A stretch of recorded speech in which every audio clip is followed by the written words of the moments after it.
Hello. uh, hello.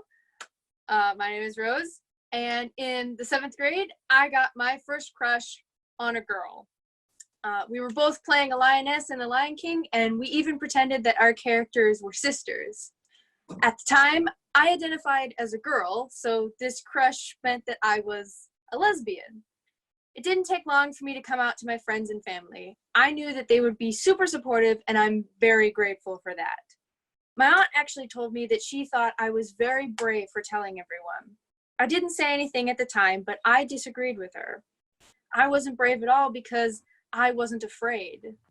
And that idea stuck with me throughout the rest of the year and into 8th grade, when it inspired me to write the poem I'm going to read today. But before I do, there's a little bit more to my story because I've had the luxury of coming out twice. Earlier this year, I cut my hair quite short. Longer than it is now, but much shorter than it had ever been before. This was the beginning of my exploration of gender expression. I started dressing much more androgynously.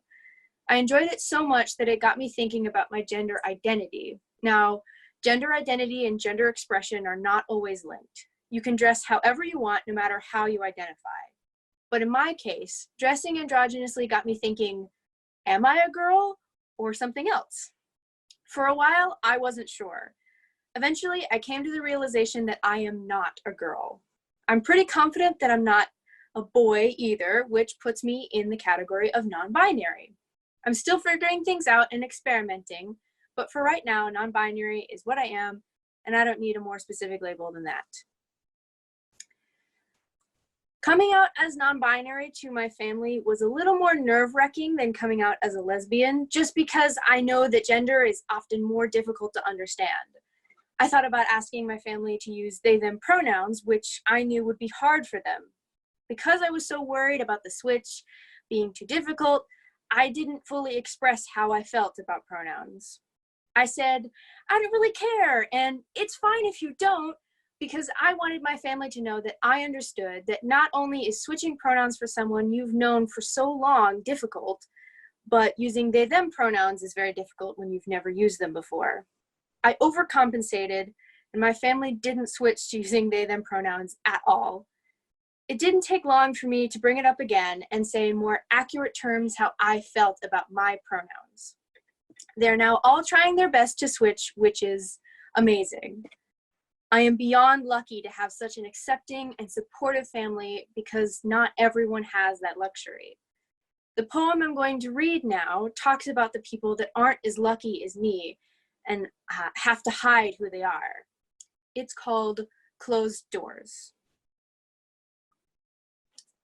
Bravery. What is bravery? People say I'm brave when I shouldn't have to be. This door that's in front of me, why must I open it? My love and my deeds are not achievements, they're a part of me. I shouldn't have to be extra kind to call, extra brave not to stall. I should just come out naturally, opening doors with vigor every day. The doors shouldn't even be there. I am not brave because I am not afraid. People say the door is closed because you closed it, but not always. Sometimes society closes those doors with stigma and violence, sometimes backed by religion, other times not. This doesn't just apply to sexuality. Gender identity, religion, mental state, all these doors get closed at an alarming rate. Some stay closed until the person behind them's life is done. Others are forced open with rumors and gossip, driving people to insanity, so much so that they take their own lives. People get beaten, bullied, and killed for things they can't change, things they were born with, or things that were forced upon them. It all needs to stop. It should have ended before it even started. And for those who feel alone, know that you are never alone. There is always someone who cares, someone who's going through the same thing you're going through. You may want to live your life in the shadows or not live your life at all, but you can't give up. Use all your strength to open the doors that hold you back. You won't regret it. And before I hand it over to the next person, I wanted to mention that I have a different piece that I wrote coming out in a book called Writing Out of the Closet, LGBT Voices from High School. It should be coming out sometime this summer, and you can get it on Amazon.